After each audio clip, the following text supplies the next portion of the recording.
Ka KSU Ranikor Circle hagamit stengsinya jong shitrik nailur arajar arpusan hakapor kumbasib JEA kali obat kali bolero kepada new registration number ML khatar lai kendai pra kebakit ya prangot kibri banabar kejela kibam dan kikot kislakan tobi arngot kikena kibam pat yo watang ke efek bat kibatmu menit bela syakitan nong jeriak district southwest Khasi Hills.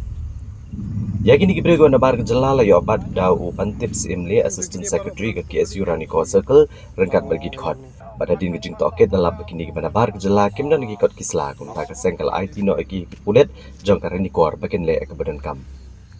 Nakaliang jong ke KSU kala kentu it kibrego bajumnian banwan ra kibrego na bar ada de ki kontraktor ni kiru shimet bagi di banwan ra ya kibran gikot kisla bat kim dei banwan ra ki bumdan gikot kisla kum baka seng ki julap na kapor leng ba kejing don kum gini kibrego bashim kabu ban mento shimet kala penlong pat di kejing orong kertep kibrego na bar hak ni kathan.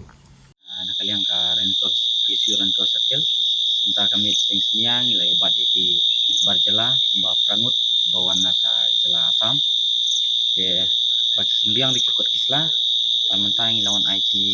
no ang ni ha police station jong Ranikor bat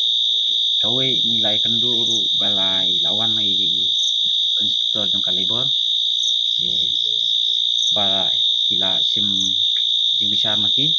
ngi dawa na ka administration bat kunjuru na u SDO ban khot no lum no yakini stakeholders dumane ka district task force ban penrekam kham benya